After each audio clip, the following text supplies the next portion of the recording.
MPPSC 2022 का mains 8 जनवरी से start हो चुका है, जिसका पेपर फर्स्ट अच्छा ही रहा कुल मिला के। पर उसका जो पार्ट ए था जिसमें हिस्ट्री आया था वो थोड़ा सा मॉडरेट टू टफ गया है। मतलब कई बच्चों के 3 मार्कर्स छूटे हैं, 3-4, कुछ लोगों के 5 मार्कर्स भी छूटे हैं। पर मैं तो ये कहूँगा कि यदि सबके ही छूट रहे हैं तो पेपर सबका एवरेज ही गया होगा। अच्छी बात ये भी तो है कि पेपर फर्स्ट का जो पार्ट भी है ज्योग्राफी, वो पेपर बहुत अच्छा आ गया था। मतलब वो इजी टू मॉडरेट भी नहीं कहूँगा, इजी ही था, वो सभी लोगों के लिए इजी रहा। लेकिन ये भी सही है कि जो पेपर ज़्यादा इजी हो जाता है फिर वो दूसरे तरीके से कठिन हो जाता है, क्योंकि जब इजी पेपर होगा तो सभी लोग प्रश्न को अटेम्प्ट करेंगे, तो नंबर ऑफ क्वेश्चन ज़्यादा अटेम्प्ट होंगे। तो जब क्वांटिटी आ जाती है ना कहीं पर, तो फिर क्वालिटी को चुनना बड़ा मुश्किल हो जाता है। अब प्रोफेसर ये देखेगा कि लिखा तो सबने है पर किसने अच्छा लिखा है, उसको नंबर दिए जाएंगे। तो मैं जो आने वाले बच्चे हैं 2023 का मेंस देने वाले हैं या भविष्य में 2024 का एमपीपीएससी का मेंस देंगे, उनको एक सीख मिलनी चाहिए यहाँ से कि जब पेपर बहुत आसान आ जाए और सभी लोग अटेम्प्ट कर पा रहे हों, तब 3 मार्कर्स को कैसे हैंडल किया जा सकता है। मैं कोशिश करूंगा कि हर एक क्वेश्चंस में 3-4 वैरायटी या वेरिएशन में आपको समझाऊं कि कम शब्दों में बातों को कैसे पहुंचाया जा सकता है। और हो सकता है कि ये चीज़ें जो मैं आपको समझा रहा हूँ ये भविष्य के अन्य एग्जाम में काम में आएंगी। क्लियर है। अब पेपर तो हो चुका है 2022 वालों का।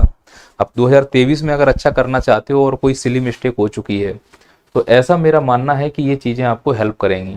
फिर से बोल रहा हूँ, ये मेरा अनुमान है, मैं कोई दावा प्रस्तुत नहीं कर रहा हूँ, ना ही मैं ये कह रहा हूँ कि मेरे द्वारा बताई गई बात पूरी तरह से ऑथेंटिक है या यही सार्वभौमिक सत्य है, इसके अलावा कोई अच्छी आंसर राइटिंग हो ही नहीं सकती। ये सब फालतू की बातें हैं। मेरा ये मानना है कि मेरे अंदर जो सोच आ रही है, जो डायमेंशन है, ये भी एक डायमेंशन हो सकता है अन्य डायमेंशन के साथ साथ। क्लियर है ये बात। देखो पहले क्वेश्चन की डिमांड देखो। अब चूंकि हमको तो 10 शब्द लिखना है, हमसे कहा गया है कि आप इस उत्तर को 10 शब्द में लिखो। अच्छा छात्र वो है कि पहले इस प्रश्न की डिमांड को फुलफिल करे। क्वेश्चन में पूछा गया है कि जो आल्प्स पर्वत है वो किस महाद्वीप में स्थित है। अब इस उत्तर को कई तरीके से लिखा जा सकता है। कैसे लिखा जा सकता है इस उत्तर को कई तरीके से। पहला है ये पर्वत बना दिया। अब इसमें तो हमने कोई शब्द लिखा नहीं है। पहले पॉइंट ऐसे लिखना महाद्वीप, और डैश लगा के लिखना यूरोप के दक्षिण में। उसने हमसे पूछा है कि आल्प्स पर्वत किस महाद्वीप पर स्थित है, तो मैंने पर्वत यहां बना दिया और इंग्लिश में लिख देना आल्प्स, या हिंदी में लिख देना जैसे लिखना चाहो। फिर दूसरा पॉइंट इसी में ऐसे आएगा देश, तो लिख दोगे कुल 7, स्विट्जरलैंड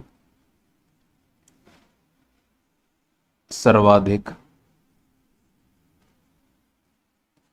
मतलब कुल 7 देश हैं तो 8, अपन ने 7 लिख दिया, कुल 7 देश हैं, स्विट्जरलैंड सर्वाधिक। चलिए एक और पॉइंट, चोटी माउंट ब्लांक,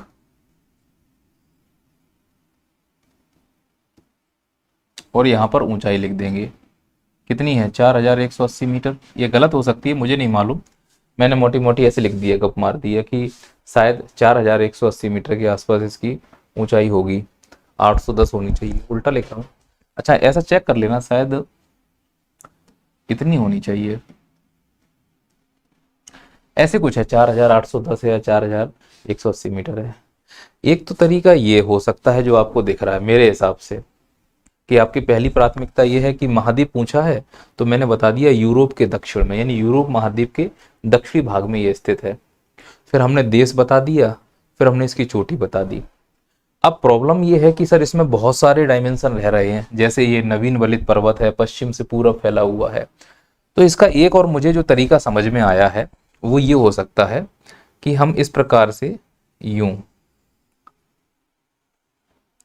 ये तरीका प्रयोग कर सकते हैं। जैसे ऐसे लिखेंगे, आल्स पर्वत यूरोप महाद्वीप में स्थित है।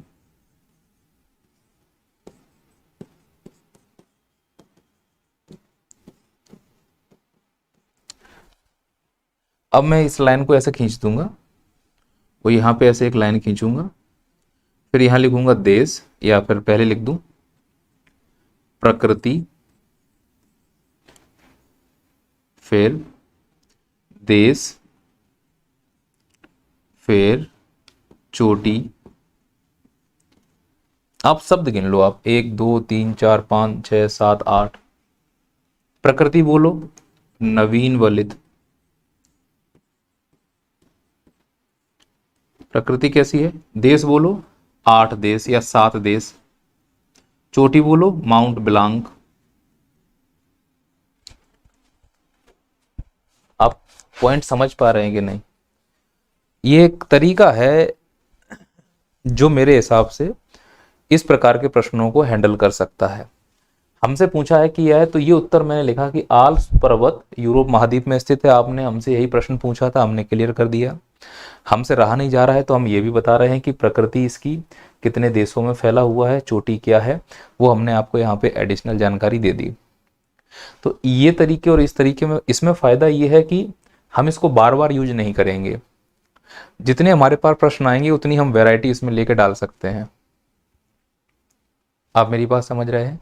फिर और वेरिएशन वही फिर साधारण वाले वेरिएशन हो जाएंगे, या तो फिर हम इनको ऐसे 3 पॉइंट में लिख दें 1 2 3, ये वेरिएशन कर सकते हैं, या फिर ये वाला A V C, या फिर ये वाला 1 2 3। लेकिन मेरी ये सलाह है कि आप जितने भी 3 मार्कर्स लिखें उसमें उतने वेरिएशन का प्रयोग करें, उतने ज्यादा वेरिएशन का प्रयोग करें। इसका जो सबसे एक और मुझे लगता है कि इसमें एक और चीजें डाली जा सकती हैं।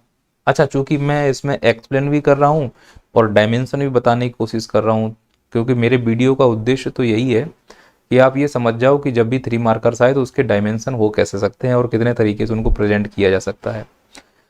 जो थोड़े से प्रैक्टिस कर चुके हैं ज्योग्राफी में मैपिंग की, मुझे लगता है उनके लिए सबसे बेस्ट ये हो जाएगा कि सपोज करो कि इतनी जगह में मुझे लिखना है, तो मैं यही लिखूंगा आल्प्स पर्वत।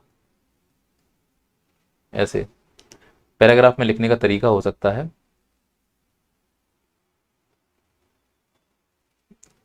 यूरोप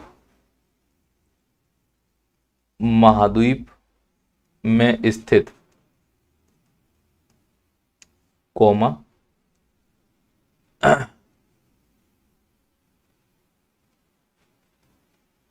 अल्पाइन हलचल से निर्मित नवीन वलित पर्वत है। नवीन वलित पर्वत है।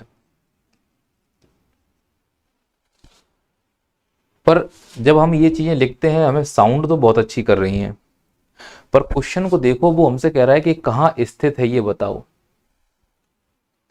तो स्थित के लिए मैं ये कोशिश करूंगा कि पहले तो मैं ये बताऊं कि किस महाद्वीप में स्थित है, जो कि उसने मुझसे स्पष्ट पूछा है। फिर मैं कोशिश करूंगा कि किस देश में स्थित है ये बताऊं। तो मैंने यहां पर बताया कि यूरोप महाद्वीप में स्थित है, और यहां पर बताया है कि स्विट्जरलैंड में प्रमुख रूप से स्थित है। पर इसकी जो चोटी है माउंट ब्लांक, ये फ्रांस में है। तो अगर इसके फ्रांस में ब्रैकेट लिख देंगे तो हमारे ख्याल से ये जो कंटेंट है, जैसे यहां पर चोटी आई है तो यहां ब्रैकेट में मैं फ्रांस लिखूंगा, और यहां 8 देश में लिखूंगा स्विट्जरलैंड ब्रैकेट में। तो ये वाला जो कंटेंट है वो इस क्वेश्चन को फुलफिल कर रहा है, ना कि ये वाली भाषा। अब तुम ये तो नहीं कह सकते कि मास्टर साहब आपने लिखा तो ये शानदार है कि यूरोप महाद्वीप में स्थित अल्पाइन हलचल से निर्मित एक नवीन वलित पर्वत है। कितनी अच्छी व्याख्या है अल्पास की। पर मैं अगर होता तो इसमें मैं 0 नंबर दूंगा, क्योंकि मैंने प्रश्न पूछा है स्थिति के बारे में। अगर शब्द स्थिति आ चुका है, इंग्लिश में स्पष्ट लिखा है सिचुएटेड बताइए, और हर बार कहता हूं कि इंग्लिश और हिंदी दोनों पढ़ो। तो कुछ लोग जो ये वाला उत्तर अगर लिख कर आए होंगे तो मैं गारंटी से बोल रहा हूं उनको 0 नंबर मिलेगा।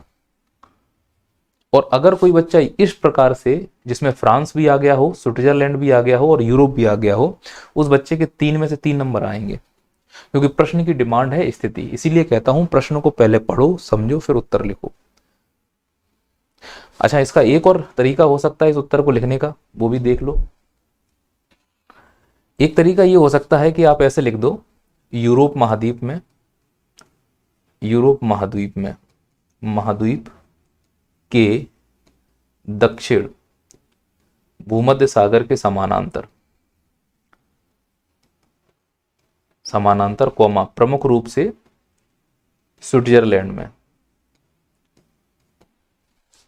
ये भी इसका एक ऑथेंटिक उत्तर है। यानी कि मैं ये बोल सकता हूं कि ये वाला उत्तर और ये वाला उत्तर एक ही टक्कर का है, पर इसके लिए एक कला आनी चाहिए कि आपको मैप का ज्ञान होना चाहिए। आपको अगर मैप बनाना आ रहा है तुरंत, तो आप यूं इस प्रकार से मैप बनाएंगे और यहाँ पे इसे हिंट करके लिखोगे, ये है आल्पस और ये है भूमध्य सागर, तब आपको इसमें नंबर मिलेगा। और मैप यहाँ साइड में बनाया जा सकता है, क्योंकि कॉपी तो चौड़ी मिल रही है ना। तो मेरे हिसाब से इसके 4 इस प्रकार के उत्तर हो सकते हैं कि आल्प्स पर्वत किस महाद्वीप में स्थित है। और आप देखोगे तो शब्द सीमा का भी उल्लंघन नहीं हुआ। और जिसमें ये वाला जो पैटर्न है ये मुझे थोड़ा सा सही लग रहा है कि इसमें डब्बे में हमने क्या किया, उत्तर की जो मुख्य काया है जो हमसे पूछा गया है वो हमने फुलफिल किया। फिर हमारे अंदर शब्द बच रहे हैं और हमारे अंदर वो जोश भी है कि अब माड़ साहब हम तो फाड़ी डालेंगे, क्या करें। तो हम इन पॉइंटों को भी ध्यान रख सकते हैं। ये मेरा व्यक्तिगत मामला है, व्यक्तिगत मानना भी है।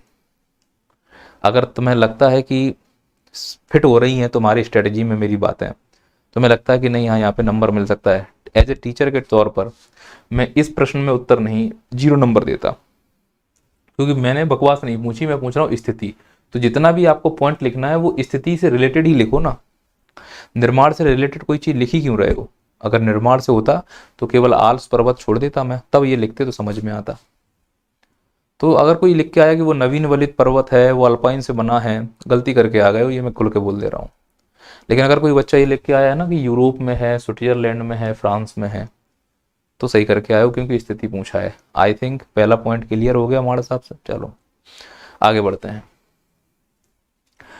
अगला क्वेश्चन है कि जागृत ज्वालामुखी के कोई 3 उदाहरण दीजिए। अब पहले पीएससी का पैटर्न पकड़ लो कि वो तुमसे 3 मार्कर्स में अब सीधे सीधे कोई 3 पॉइंट लिखने के लिए बोल रहा है। बताओ सबसे ज्यादा तांबा उत्पादन कहाँ होता है, कोई 3 राज्य बताओ। मैग्नीज उत्पादन कहाँ होता है, कोई 3 राज्य बताओ। जल शुद्ध करने के कोई 3 तकनीक बताओ। पीएससी को पास करने के कोई 3 उपाय बताओ। इस प्रकार से वो 3-3 कैटेगरी में बट गया है। 3 तिगाड़ा काम बिगाड़ा। अब इसमें 3 प्रकार के बच्चे होंगे जो इस प्रश्न को लिख सकते हैं। पहला, इसमें कई लोग ऐसे लिख के आए होंगे सीधे, क्योंकि सीख के गए ना कि सीधे पॉइंट टू पॉइंट लिख के आना है उत्तर, तो ऐसे सीधे लिख के गए होंगे। कुछ लोगों ने कैसे लिखा होगा, माउंट मैरापी,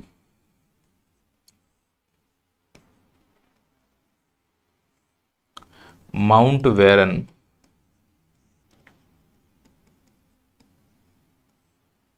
माउंट, या सिर्फ लिखते हैं बैरन ज्वालामुखी।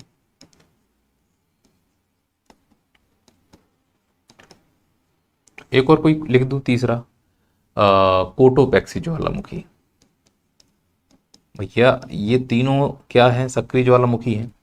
अब आपने हमसे ये पूछा है कि 3 एक्टिव वॉल्केनो के उदाहरण दीजिए, तो मास्टर साहब हमने 3 दे दिए। अब मैं ये नहीं कह रहा हूं कि आपने गलत लिखा है, पर एक बच्चा जो आपसे समझदार था वो कुछ ऐसे लिख के आ रहा है। कैसे? उसने क्या किया, वो थोड़ा सा, मतलब समझदार का मतलब समझदार सभी हैं, वो थोड़ा सा उस समय अलर्ट था, वो थोड़ा उस समय अलर्ट था, तो वो भावनाओं में नहीं बहा, उसने इस प्रकार से ऐसे लिखा और यहां लिख दिया सक्रिय। और ज्वालामुखी नहीं लिख रहा है शब्द बचाने के लिए, क्योंकि ज्वालामुखी तो यहां फटता हुआ दिख रहा है ना। और वो इस प्रकार से पहला पॉइंट क्या लिखेगा, यही सेम मैरापी, या मैं थोड़ा सा चेंज कर लूं, चलो हवाई, दूसरा कोटोपैक्सी,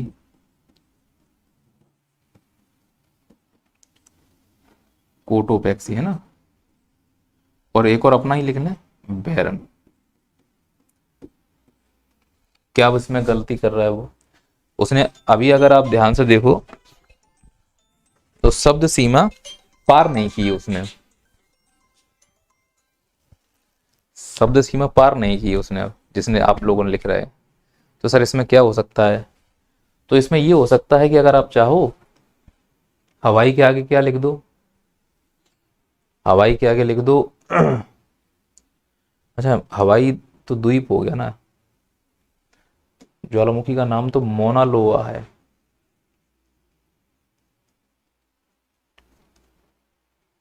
मोना लोआ नाम है ना ज्वालामुखी का।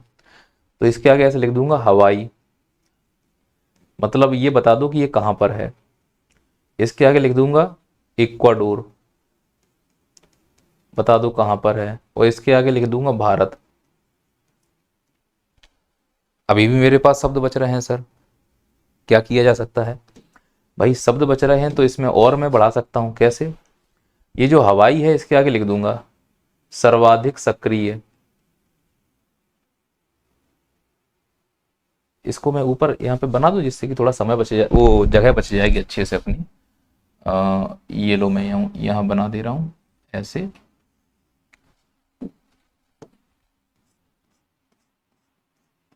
ऐसे, और यहाँ लिख देता हूँ सक्रिय है। ज्वालामुखी तो ऊपर चिन्ह बना हुआ है। सक्रिय में पहला बोलो कौन सा है? मोना लोआ। और उसके आगे लिखा दो हवाई, यूएसए का है, यूएसए चाहो तो लिख देना। और ब्रैकेट में लिखना सर्वाधिक सक्रिय, या मैं सॉरी सबसे बड़ा लिख दो, सबसे बड़ा, यानी बड़ा की ब्रैकेट में चौड़ा कर देना। ठीक है। फिर दूसरा कौन सा था? कोटोपैक्सी, इक्वाडोर, सबसे ऊंचा,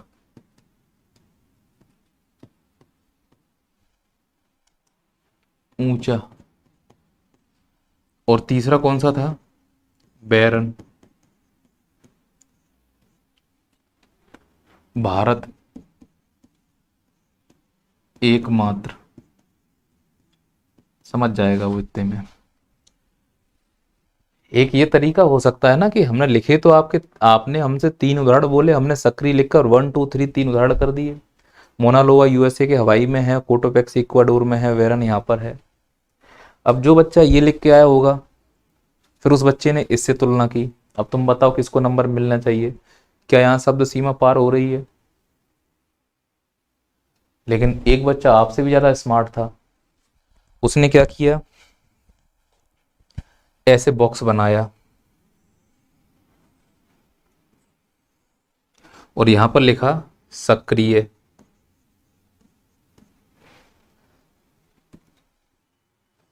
और लाइन खींच दी। और फिर ऐसे लाइन की और यहां लिख दिया प्रकृति।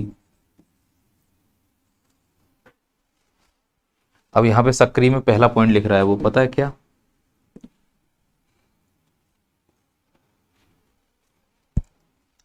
क्या पॉइंट लिख रहा है? हाँ, क्या? हम्म। हम्म। ठीक।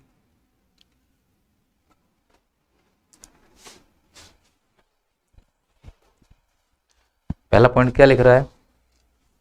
बोरिलिस।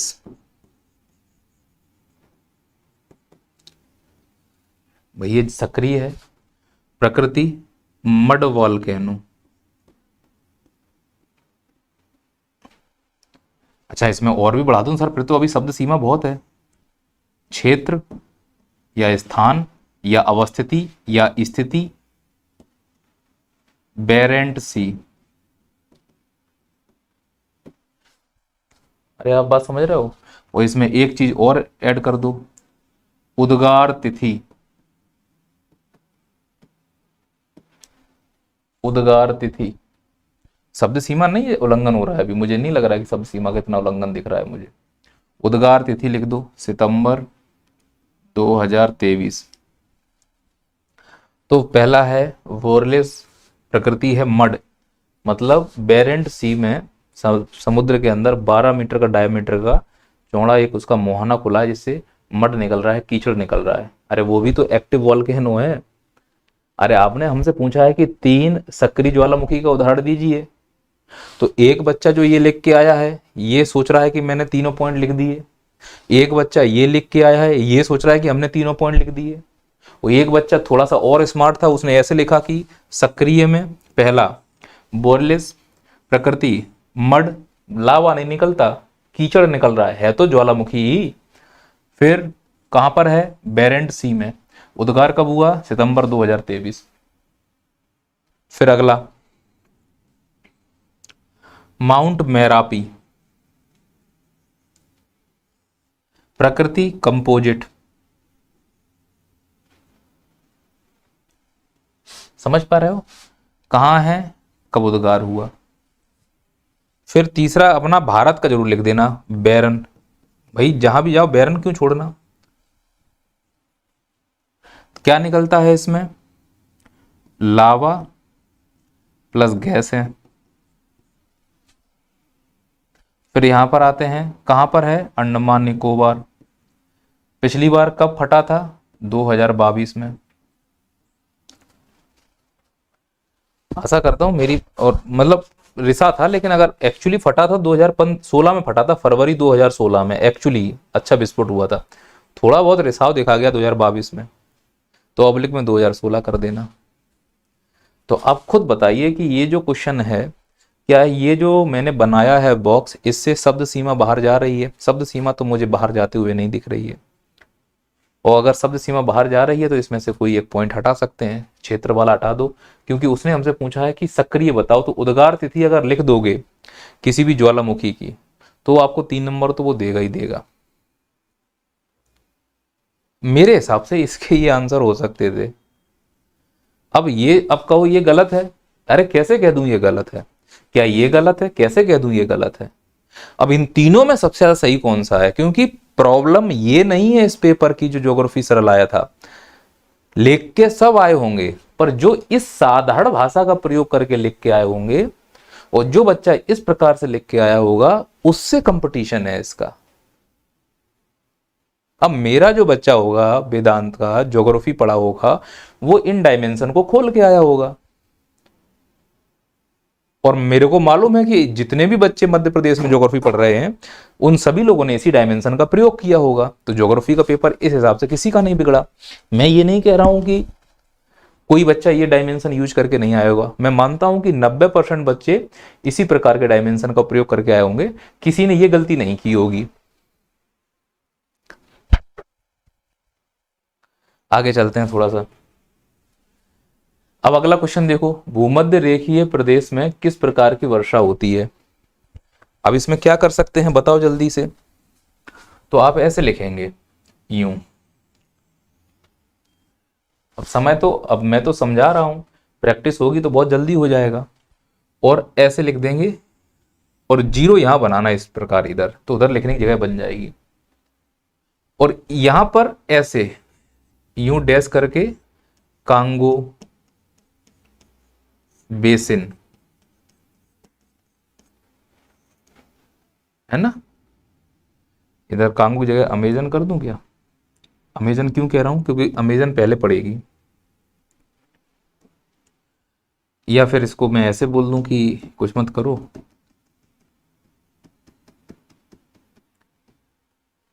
ये क्षेत्र ऐसे करके और इसको ऐसे हाईलाइट कर दो, वो समझ जाएगा, है ना। और भूमध्य रेखा यहां लिख देना बस। अब वो कह रहा है कि यहां पर किस प्रकार की वर्षा होती है, तो आप ऐसे लिखेंगे, पहला पॉइंट, वर्षा संवहनीय। कैसी वर्षा होती है बताओ, संवहनीय होती है ना। अवधि,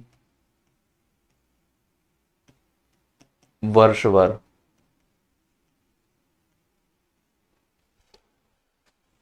फिर सर्वाधिक वर्षा लिखना।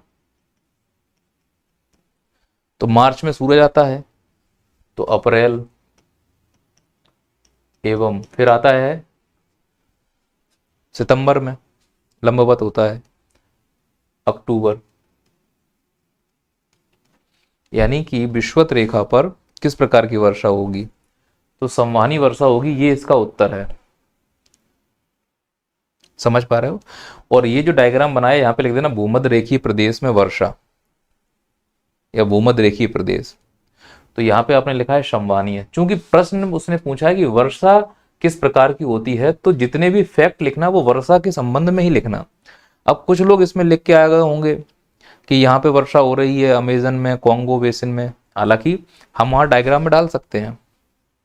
हमसे क्षेत्र नहीं पूछ रहा। जब स्थिति पूछे तो स्थिति के फैक्ट डालो, जब वर्षा पूछा जाए तो वर्षा के फैक्ट डालो।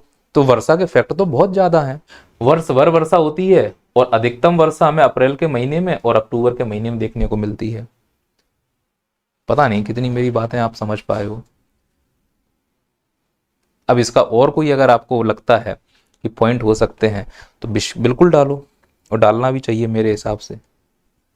मेरे होंठों का क्षेत्रफल बहुत बड़ा है और भूगोल ये कहता है कि जब क्षेत्रफल बड़ा हो हवा घर्षण करती है, घर्षण कार्य है, कार्य ऊर्जा है, ऊर्जा से क्या है, कणों में कंपन होता है, तापमान बढ़ता है, तापमान बढ़ने से जो पानी है वो बाष्प बन जाता है।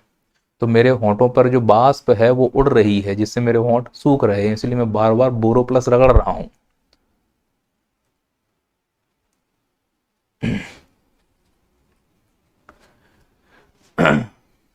चलिए अगला क्वेश्चन है कि भारत में सर्वाधिक वर्षा वाले स्थान। अब क्वेश्चन को समझना यार, अगर इसने इंग्लिश सही ट्रांसलेट किया है, नेम ऑफ द प्लेस, इसका जो एक्चुअली देखूं पेपर में क्या लिखा है, प्लेसेस है या प्लेस है।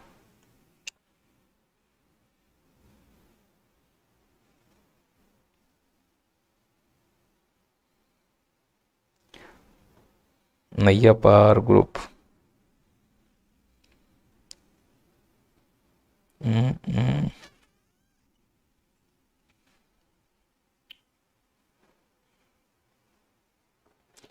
ये पेपर कहाँ मिलेगा मुझे? मेरे को टेलीग्राम में जाना पड़ेगा, नैया पार का टेलीग्राम।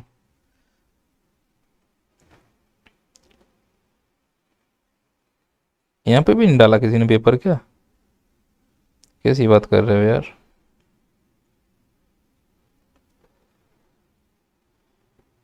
राहुल,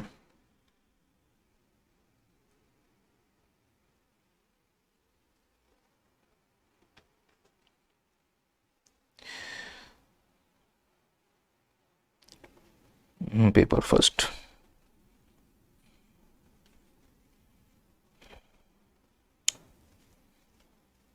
हाँ प्लेस लिखा है, सही है, प्लेस लिखा है।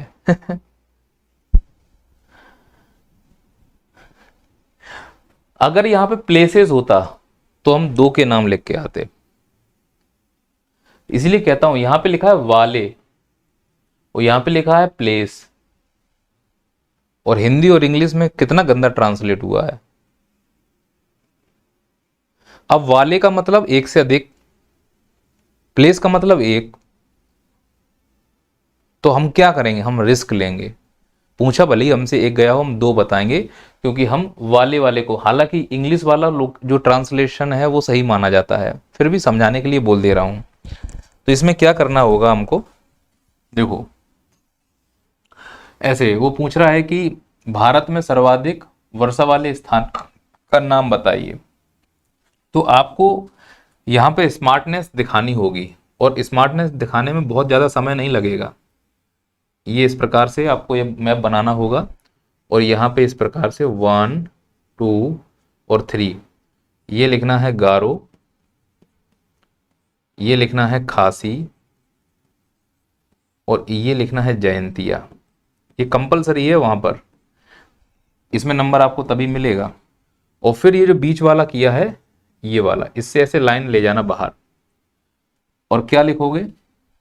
वो कह रहा है भारत में सर्वाधिक वर्षा वाले स्थान का नाम और स्थिति।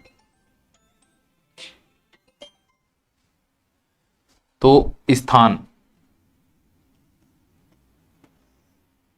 ऐसे लिखना, मोहसिन राम,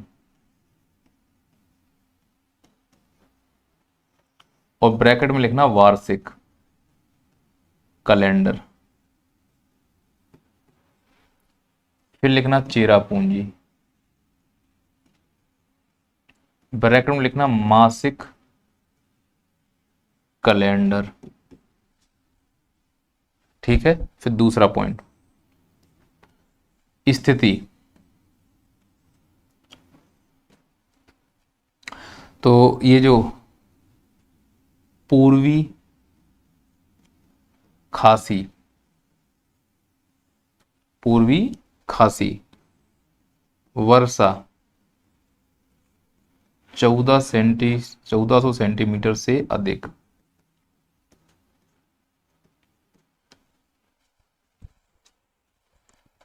ये तरीका हो सकता था इसको काउंटर करने का, पर फिर से बोल रहा हूं कि यहाँ पे ये पूछा गया है प्लेसेस। प्लेसेस पूछते तो कॉन्फिडेंस बहुत ज़्यादा आता, प्लेस पूछा गया है। हालांकि अब इतना ज़्यादा गौर तो नहीं करेंगे, अब ये तो भांग के नशे में रहते हैं पीएससी वाले, लेकिन इंग्लिश और हिंदी में कर पढ़ना तो पड़ेगा ना। तो इंग्लिश के हिसाब से देखा जाए तो उत्तर गलत हो गया, क्योंकि उसने हमसे प्लेस पूछा है तो एक ही नाम लिखना चाहिए था। अब या तो चेरापूंजी लिखो या मोहसिन नाम लिखो। आई बात समझ में क्या कहना चाह रहा हूं? तो इसीलिए प्रश्नों को बहुत ध्यान से पढ़ना पड़ेगा, तो ही आपका काम हो पाएगा। अब अगला देखो, यहाँ पे लिखा है कि आग्नेय चट्टान के कोई 3 उदाहरण दीजिए। तो आप कैसे समझ पाएंगे उसको समझिए। इसको कैसे लिखा जा सकता था आग्नेय चट्टान के 3 उदाहरणों को?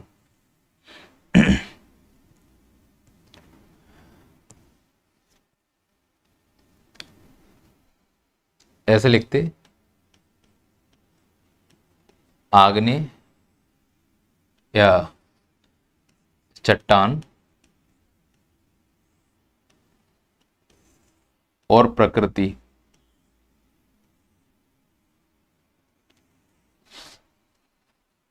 प्राप्ति।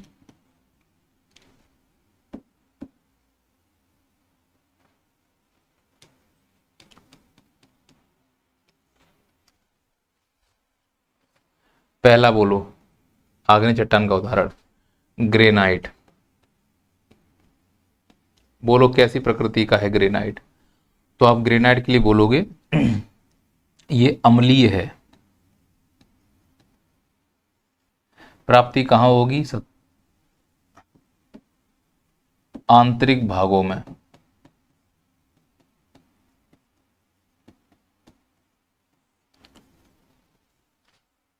फिर दूसरा उदाहरण लिखेंगे, ग्रेनाइट के नीचे आएगा, तो आप बोलेंगे एंडेसाइट।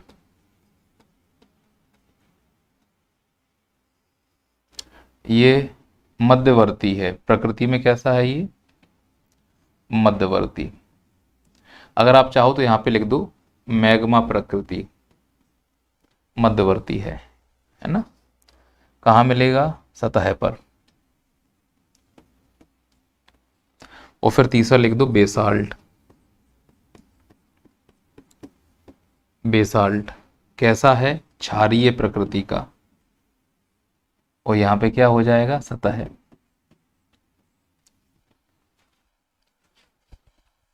अगर आप चाहो तो अभी भी तुम्हारे पास शब्द बन रहे हैं,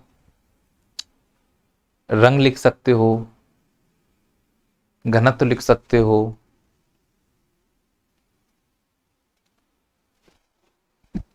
ये एक सही आदर्श उत्तर मेरी नजर में है।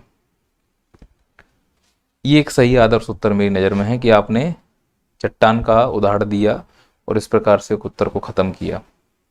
आगे आ जाओ, भारत में तांबा भंडारण वाले कोई 3 प्रमुख राज्य बताओ। तो इसके लिए तो सबसे अच्छा तरीका मैं ये मानूंगा, बस इतना बना देना, मैप हो जाएगा काम।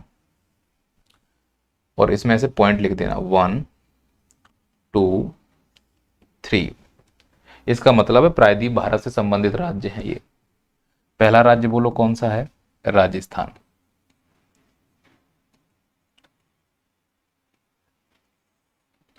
है ना, ऐसे नंबर 1 लिखना राजस्थान, नंबर 2 झारखंड। उसने पूछा भंडारण उत्पादन नहीं पूछा, ध्यान रखना। और नंबर फिर मध्य प्रदेश। अब सर ऑथेंटिक नहीं लग रहा है, तो एक काम करो, राजस्थान में भंडारण कहाँ होता है? खेतड़ी ओब्लिक झुंझुनू, ठीक है, कॉमा लगा के लगभग 58.19%। यकीन नहीं है तो माप लो जाके। फिर आते हैं झारखंड में, मेसावनी, या इसमें कह सकता हूं राशन, लगभग 19.72%। मध्य प्रदेश में आ जाओ, कहां पर आ जाएगा? बालाघाट ओब्लिक में मलाजखंड, लगभग 18.26% है। जो भी है ऐसा मोटा मोटा एक परसेंटेज है। अगर हम ये हिसाब से उत्तर को लिख के आते तो मेरे हिसाब से नंबर वो नहीं काटता, क्योंकि उसकी पहली प्राथमिकता है कि तांबे के भंडारण को लिखो, तो मैं यहाँ पे लिखता भंडारण। और ये प्रायद्वीपीय भारत मैंने इसलिए बनाया जिससे उसको ये समझ में आए कि जो तांबा मिल रहा है वो पूरी तरह से प्रायद्वीप भारत में ही मिल रहा है। जो तांबा मिल रहा है वो पूरी तरह से कहाँ मिल रहा है? प्रायद्वीपीय भारत में ही मिल रहा है। आशा करता हूँ ये बात आपको समझ में आ गई होगी।